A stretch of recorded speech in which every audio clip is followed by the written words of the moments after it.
Olá, sejam bem-vindos ao meu canal. Eu sou a professora Solange Tomiyama e é uma honra tê-los aqui comigo para tratarmos de assuntos relacionados à Faculdade de Direito. Hoje nós vamos abordar 5 dicas para ser aprovado no exame da ordem na primeira tentativa. O objetivo desse vídeo é atender o pedido de um aluno. Isso mesmo. Aliás, se você tem alguma dúvida, curiosidade ou até mesmo interesse, coloca aqui embaixo uma sugestão de tema para que eu possa estruturá-lo e fazer esse tema para você, ok? Então, esse aluno entrou em contato comigo e ele queria, ao se espelhar nas minhas histórias, ele queria saber como é que eu fui aprovado no exame da ordem de primeira. Quais foram as estratégias, quais seriam as dicas. Então, pensando nisso e até naquele dilema, poxa, fazem mais de 20 anos que eu fui aprovada, né? Será que essas dicas ainda servem? E aí, então, eu peguei essas minhas estratégias, pesquisei sobre algumas dificuldades dos alunos na atualidade, e então eu fiz essa abordagem dessas dicas e ao final eu trago alguns conselhos a você que está nessa fase ou está se preparando para essa fase, ok? Bom, quais são os problemas? Primeiro, vocês têm que saber que depois que você se forma na faculdade, você não pode exercer advocacia. O curso de Direito é o único curso que exige a aprovação numa prova, e essa prova é composta por 2 fases, né? A fase de questões objetivas, testes, e a fase das questões dissertativas, isto é uma peça e 4 questões dissertativas. Somente após a aprovação nessa prova é que você está habilitado para exercer a advocacia. E aí você pode querer a sua carteira de advogado. Só que aí, o que a gente percebe atualmente? Que a baixa aprovação no exame da ordem, esse índice de aprovação baixo dos alunos, ela está diretamente ligada à baixa qualidade de alguns ensinos, de alguns cursos de direito no Brasil afora. Como avaliadora do Ministério da Educação, eu posso afirmar com segurança que, de fato, existem alguns cursos que são verdadeiras fábricas de diplomas. Por quê? Eles pegam aquela matriz curricular genérica, pegam todos os objetivos, o perfil do aluno, e eles acabam implantando a mesma em vários locais, em várias regiões, onde essas faculdades têm uma unidade instalada. E aí não atendem ao critério da regionalidade ou até mesmo de uma especificidade local. E ainda tem, dentro desses cursos ruins, nós percebemos que eles ainda usam de estratégias escusas, duvidosas. Por quê? Porque eles acabam dispondo de algumas disciplinas de maneira EAD, né? Considerando que vou economizar dinheiro, eu faço essas disciplinas de maneira gravada e eu posso dar quantas vezes eu quiser sem ter que pagar um professor. Isso reflete diretamente no ensino, na qualidade do ensino jurídico. Só que qual que é a outra realidade? Essa baixa aprovação, e segundo o blog O Exame da Ordem, na última prova foram aprovados cerca de 17,41% dos inscritos. De fato é baixo, até porque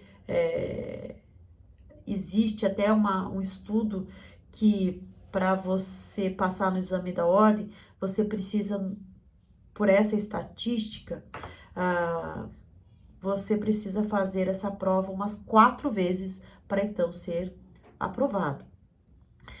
E esse baixo número, ele demonstra não só essa primeira parte que eu falei para vocês, mas em relação a também um problema crônico, que é o excesso de informação.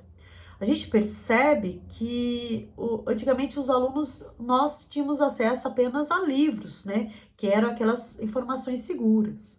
Hoje nós temos livros, temos rede social, temos vídeos, videoaulas, alguns cursinhos que acabam vendendo um conteúdo que alguns são até duvidosos.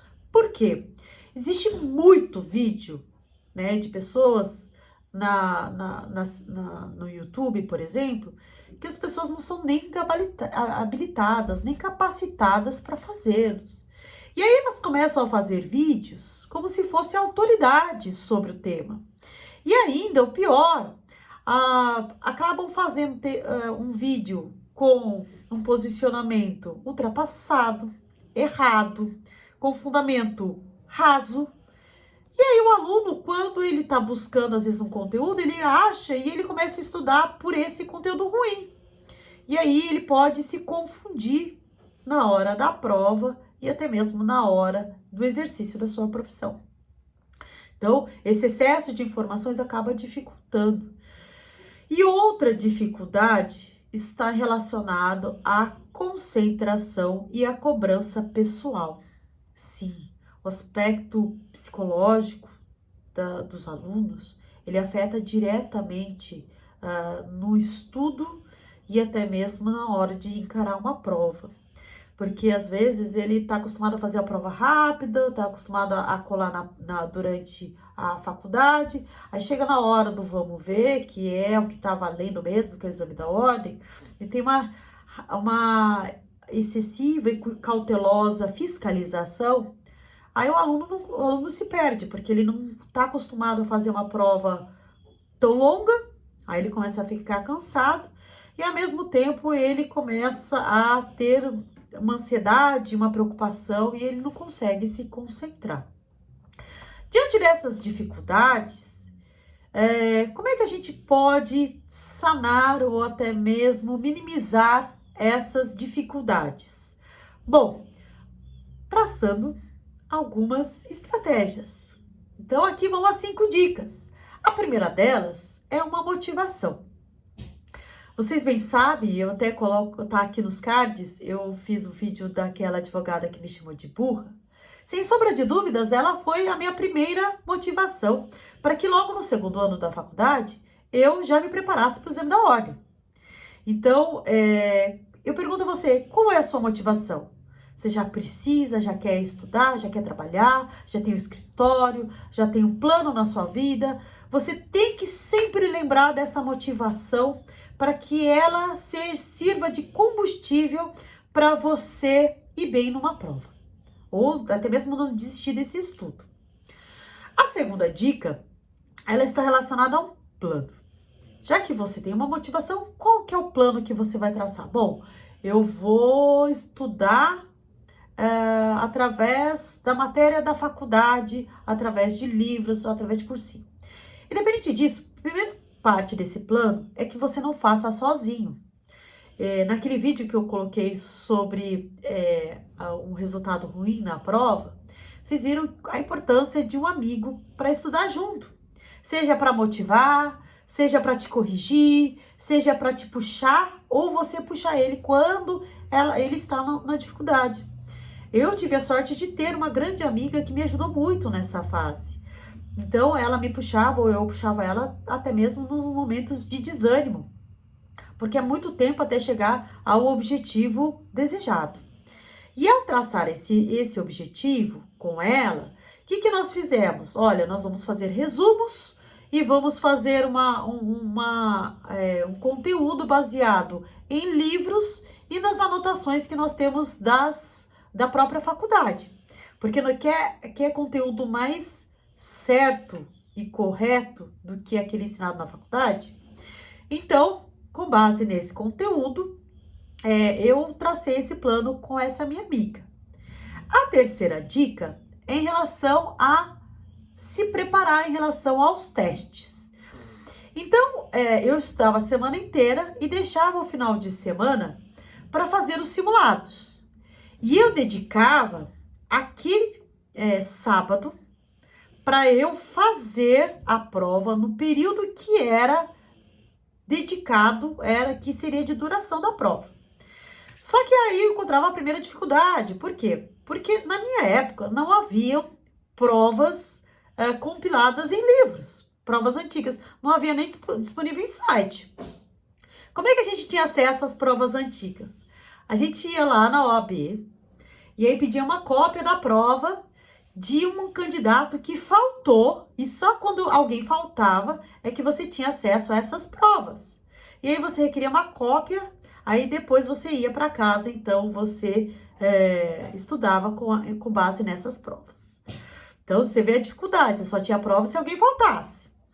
E aí eu deixava o final de semana para eu fazer a duração de 4 horas, para eu saber quanto tempo eu levava, se eu ia aguentar, quais eram as questões que eu estava indo bem, quais eram as questões que eu tinha dúvidas, e em cima delas para eu adequar aquele meu plano de estudo. Então, essa era a minha terceira dica. A quarta dica, aproveita essa terceira. Porque já que eu fazia essa prova, eu fazia até uma preparação física e psicológica para o dia da prova. Porque já que eu era exatamente aquele dia simulado, então aquele dia eu não tinha acesso a telefone, eu sentava na mesa e ficava 4 horas sem contato com ninguém. Eu calculava, inclusive, a hora que eu ia para o banheiro, a hora que eu comia chocolate, a hora que eu respirava e a hora que eu estava, inclusive, no final, passando o gabarito. Porque essa hora eu sabia que já era as últimas 1 hora, que era o tempo necessário. Então, eu já tinha condicionado essa duração. Para então chegar e eu colocar na minha cabeça, bom, eu só vou fazer cursinho para a segunda fase. Para a primeira fase, eu acho que o aluno não precisa fazer cursinho.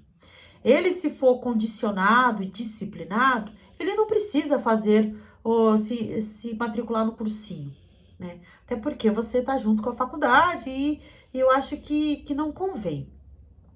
Só se você tiver dinheiro e tempo. Porque se você tiver, ok, ótimo. Eu não tinha. Então, o que eu fazia? Eu coloquei na minha cabeça que seria um prêmio para mim fazer um cursinho, porque eu teria que pagar, mas só se eu alcançasse a segunda fase. E foi o que eu fiz. Eu estudei sozinha para a primeira fase e para a segunda fase, então eu paguei o cursinho, porque aí lá eles têm dicas, eles têm orientações corretas de como fazer. E aí, o que nós tiramos dessas 5 lições, né? Dessas 5 dicas para passar? Primeiro, você tem que saber que você não pode se enganar, né? Eu colo eu colo na aula e eu vou ter um resultado. Qual vai ser o resultado no exame da ordem? Ele vai ser aquele resultado fiel e legítimo do seu conhecimento, sem contar com o uso de maneiras ilícitas. Então, vejam, você não pode falar assim, estou estudando só porque eu estou sentada, eu estou indo bem só porque as minhas notas são boas, mas eu colo pra caramba. Você tem que saber que, embora seja só no 5º ano que eu posso fazer o exame da ordem, isto é, no 9º e 10º, você pode ainda fazer como treineiro, mas você tem que estabelecer algumas metas, até para você não desestimular. Então, essas metas de estudo para a OAB, você entra nesse conflito, né? Olha, como é que eu vou fazer o trabalho com a família? Aí você, ao trabalhar essas metas, você sabe dividir o seu tempo. Faça sim esses treinamentos, porque eles servem como um parâmetro para você saber como você está em relação ao conhecimento, em relação a suportar fisicamente uma prova tão longa, tá? Só que assim, na hora que der o desânimo de você estiver estudando, imagina como é que vai ser a sua carteira da OAB, imagina como é que vai ser a sua vermelhinha, imagina qual é o número que vai ser a sua OAB, qual é o logo do seu escritório ou do seu cartão de visita. Se visualize como advogado. Se visualize como é que você, o que você vai fazer, qual a sua promessa, ou o que você vai comemorar depois que você for aprovado. Porque sim, é com essa mentalização que você vai galgar e você vai conquistar ainda mais. Porque nós somos únicos em relação a essa aprovação e esse resultado. Às vezes a gente não consegue ou consegue o resultado esperado. Mas primeiro você tem que se planejar e você tem que saber que vai ser um alto investimento. Porque eu tenho certeza que se você colocar isso em mente, você será mais um colega, advogado, vai estar aí no mercado fazendo um excelente trabalho na advocacia e vai sim estar colhendo os frutos do investimento que você fez, ok? Bom, espero que você tenha gostado do vídeo, espero que você se inspire nessas estratégias, busque um planejamento e eu agradeço de você ter assistido até agora e de estar curtindo esses vídeos que eu faço com muito carinho para vocês, alunos, porque assim, é algo que eu gostaria de ter ouvido quando eu estava na faculdade. E nem sempre eu tô do seu lado, ou agora, de repente, você tá formado e não tem mais contato ou comigo, ou nunca teve contato comigo. Mas o mais importante é que você tenha uma direção a seguir, ok? Então, se você tá gostando do conteúdo do canal, se inscreva aqui para que você tenha acesso a mais e mais conteúdo. E compartilha com alguém que está nessa fase, que precisa saber como é que eu faço para passar no exame da ordem, com base em alguém que passou, mesmo que há 20 anos, mas passou de primeira, ok? Eu fico aqui e te espero até o próximo vídeo, ok? Um grande beijo, tchau, tchau!